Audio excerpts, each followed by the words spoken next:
First Phil. My name is Yara Al-Shaer, and I serve as the Executive Fellow in Education here at APHA, and I'll be the host for today.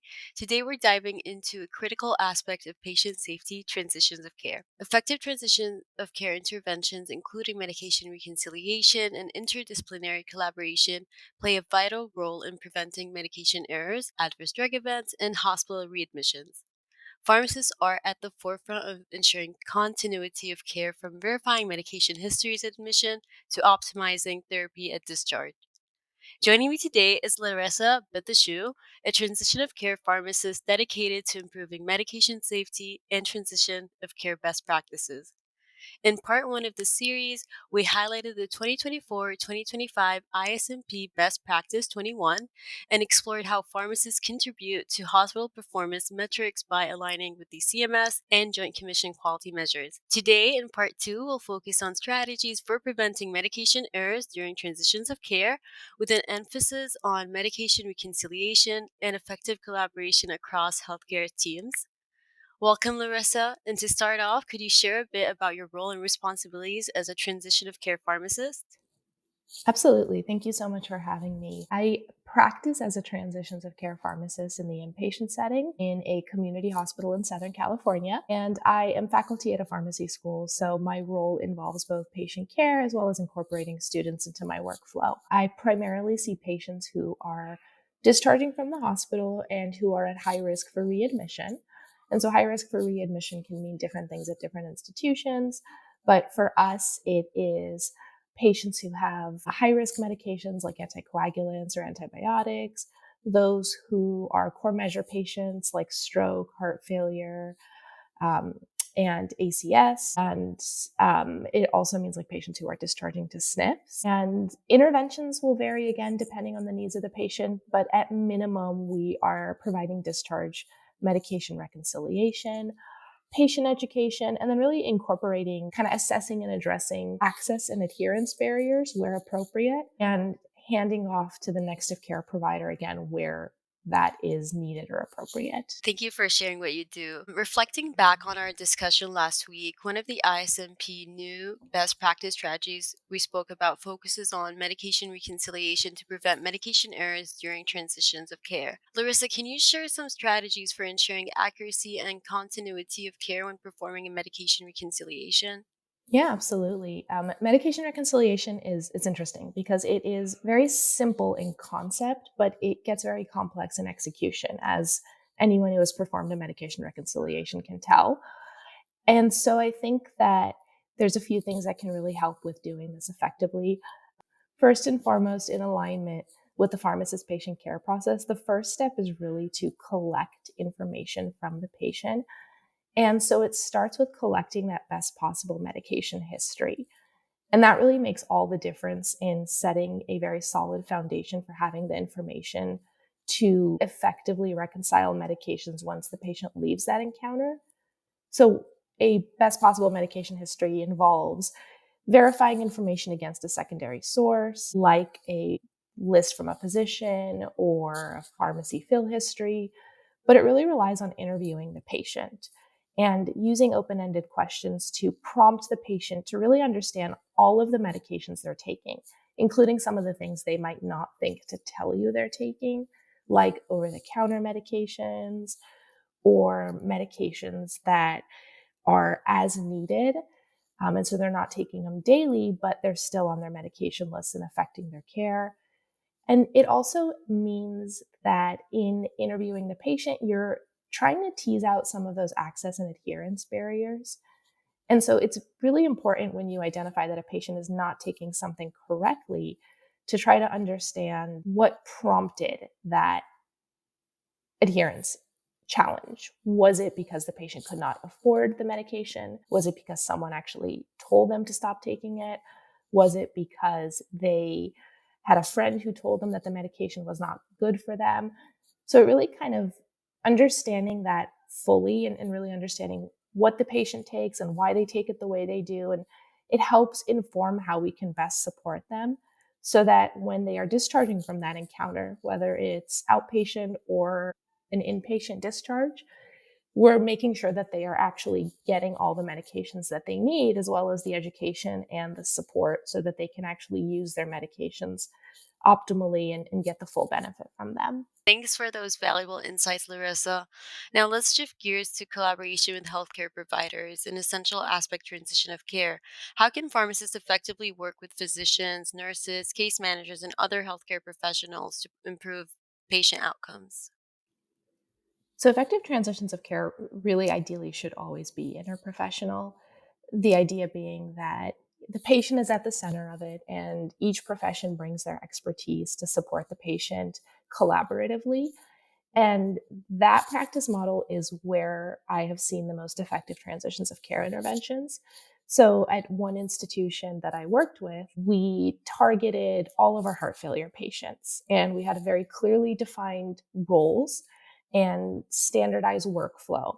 And so we knew that anytime a heart failure patient was admitted, pharmacy would be involved at these checkpoints, and there was clear understanding between the team that this was the value that pharmacy brought.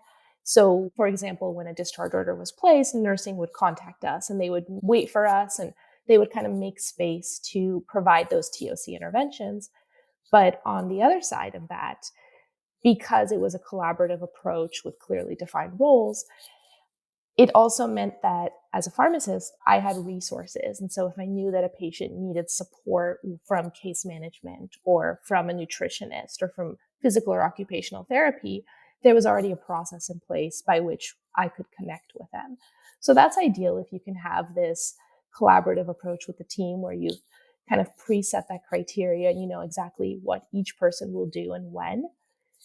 I've also been at institutions where that process has not been as well defined. And in those instances, it has been helpful to build those relationships kind of one at a time and as needed. So, for example, I see a lot of patients discharging with complex insulin regimens for diabetes management. And so I started a few years ago at my current institution connecting with our diabetes educators. And I would loop them in when I had a discharge and ask if they would work with me to provide discharge education.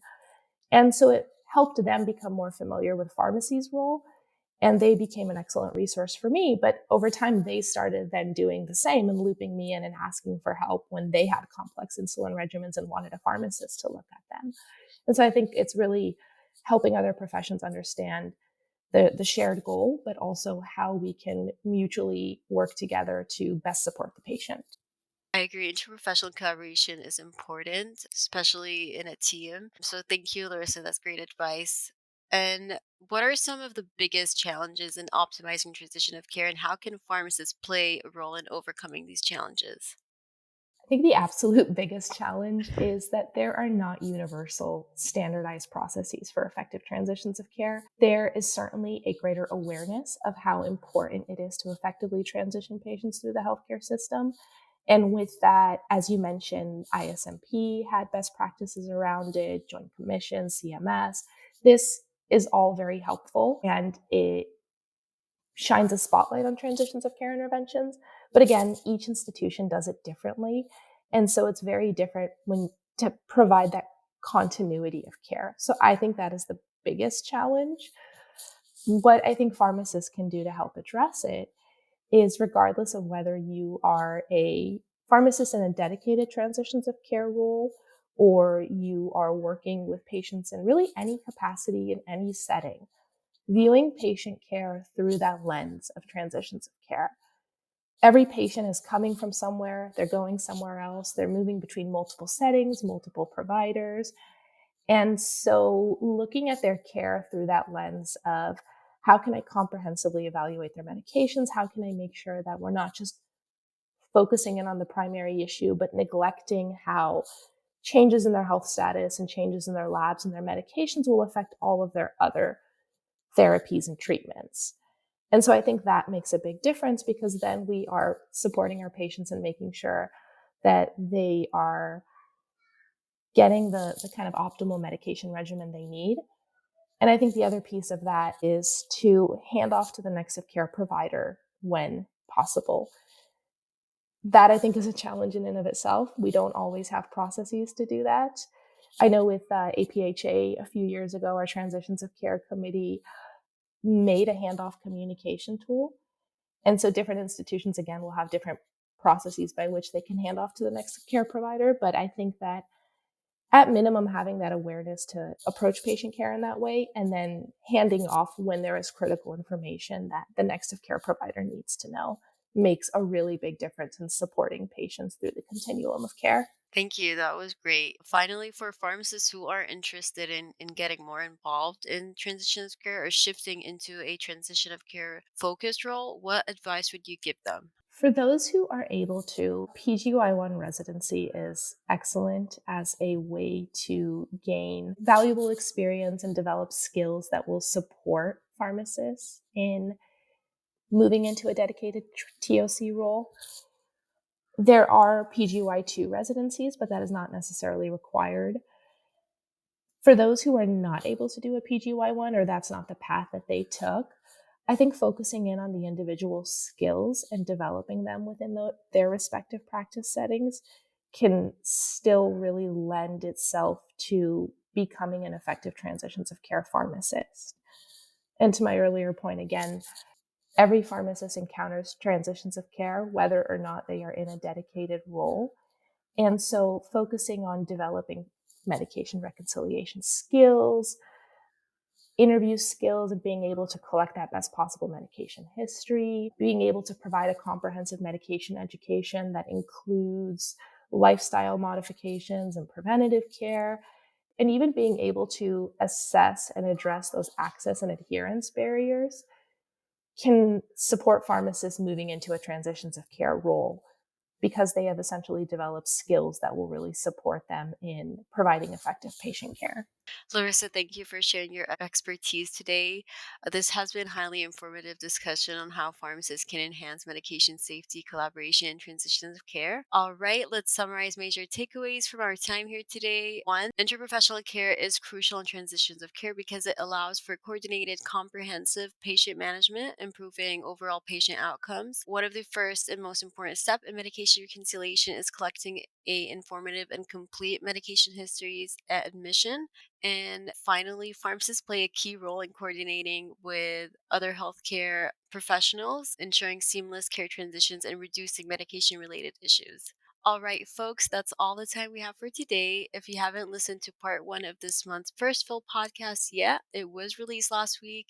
In that episode, we highlighted the 2024-2025 ISMP Best Practice 21 and explored key CMS and Joint Commission quality measures. Be sure to check it out. For those interested in transitions of care, we've just launched the BCGP webinar series and APHA's case study recertification series for 2025. This month, we're focusing on addressing social determinants of health and transition of care, so don't miss it out. And finally, don't forget to visit the Learning Library to earn CE credit for this month podcast. We'd love to hear your feedback on the new format. Take care and thanks for listening.